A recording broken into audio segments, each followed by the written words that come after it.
I was gonna say I am a dog owner myself, so I recognize the let me look off camera. I see someone coming. The look. Oh, hi there.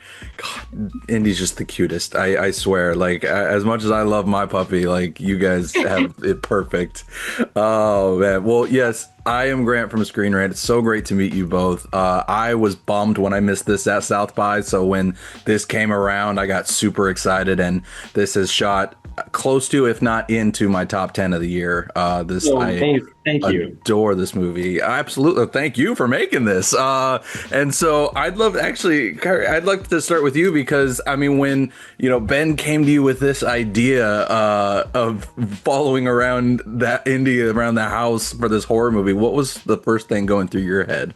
Yeah, I mean, it came together in a way that kind of forced our hand, just in that Ben had been shooting proof of concepts for the film and submitted, and just used Indy because he was around.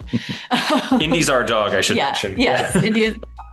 I mean, we did not get him for this purpose. He was something we planned for a long time when we first started dating.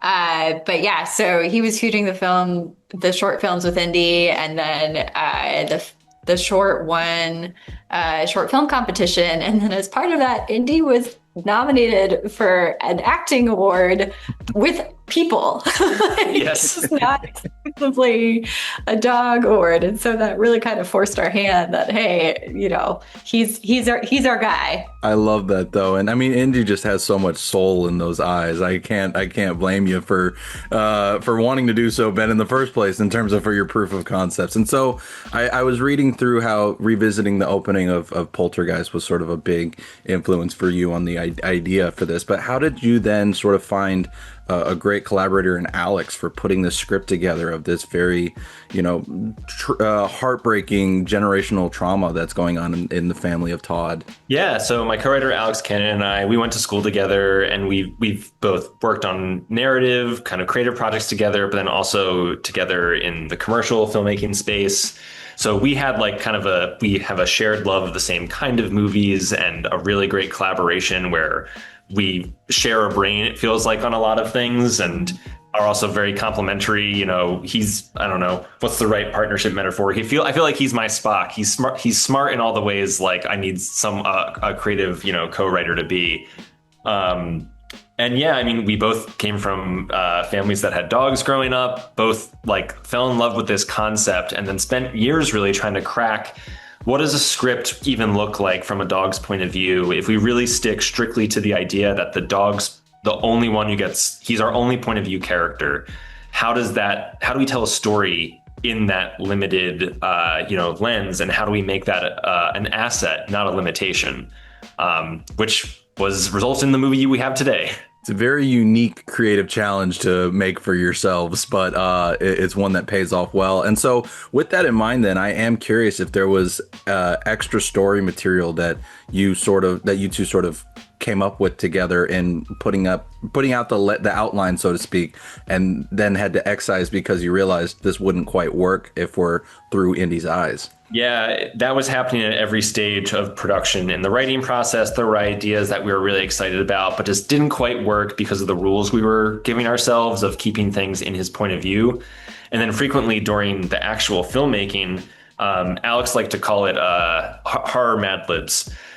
We would film a scene, and once we started filming, I'll say the broad strokes of the story really did not change, and even of the scenes themselves. But there'd be little things that, just because Indy is a dog, he's not a trained actor dog, so to speak, he's just our pet.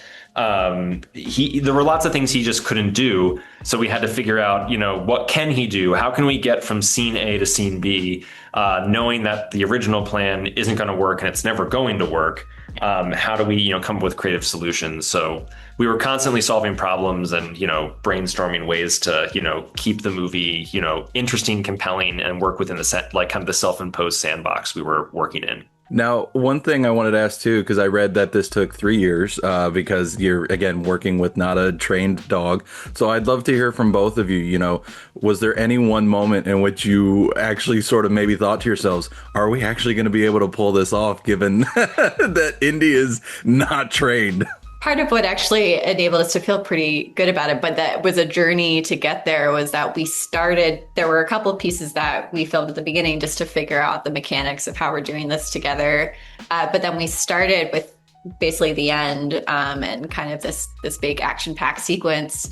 And that took us 8 months of continuous filming, and then probably a total 9. Yeah, it's the dark and stormy night that is the finale of the film, which is outside in the rain with lightning effects, like action-y feeling sequences. There was an 8-month window where that's all we did. And at the end of it, we had the completed sequence, but we were like, oh, wow, this is really working. Yeah. And we kind of worked backwards from there, with that as being the North Star of like, okay, that's as big and as wild as it can get. So we had the confidence to at least move forward with everything else. Yeah. I love that. And so since you mentioned the finale, by the way, I'll save this for after the release, but I did want to ask, because I couldn't help but notice this 200% Google spike when the trailer came out of people asking if the dog was going to die. A very heartbreaking thing to even imagine, but I'm curious for you both. I mean, when you were developing this film, was there a version of the ending in which Indy wasn't saved by Vera at the end? No, Indy was always going to live. I was just talking to my co-writer about that. I was just like, did we ever consider Indy dying? And the answer is no. I mean, so much of it is his story. It never felt narratively right that, he's a dog, a character who is willing to lay down their life to save the day. The better ending is that they have to go on living. So I think, a dog, it's very easy to imagine one's dog would do anything to keep his family safe. You hear about stories about that all the time. It's the better ending that they're the ones who has to keep going after the story's over. Yeah, I definitely got welled up in that ending with that, because I was just like, oh, he's the best boy. He's not just a good boy, he's the best boy. He's out here saving the day. And so with that said, though, too, I mean, I feel like there's so much room to expand this story, whether it be a prequel with Larry's character and his dog, or seeing where Indy is now. And I'm curious if that's in either of your minds now that you're seeing the reception that this film's already getting. Yeah, my co-writer and I actually had ideas for the sequel while we were making the movie. Some of the things that wasn't practical to make for several reasons, not just because Indy couldn't do it, but ideas of what happens next to Indy's character, or maybe even just a continuation of another dog, not necessarily in like a good boy universe, but just like another familiar horror setting where, a canine protagonist, because of that unique point of view and perspective, has to become a hero, is something I would definitely be interested in.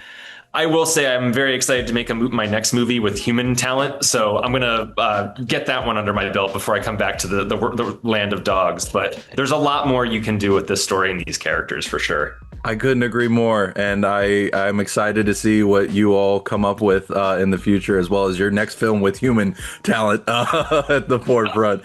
Well, I see I've got to wrap up, so I'll get on out of here. But thank you both so much for taking the time. Again, I'm not trying to blow smoke. I mean, this movie just moved me on so many levels, and I was wowed by it, so I cannot wait to get the word out about it.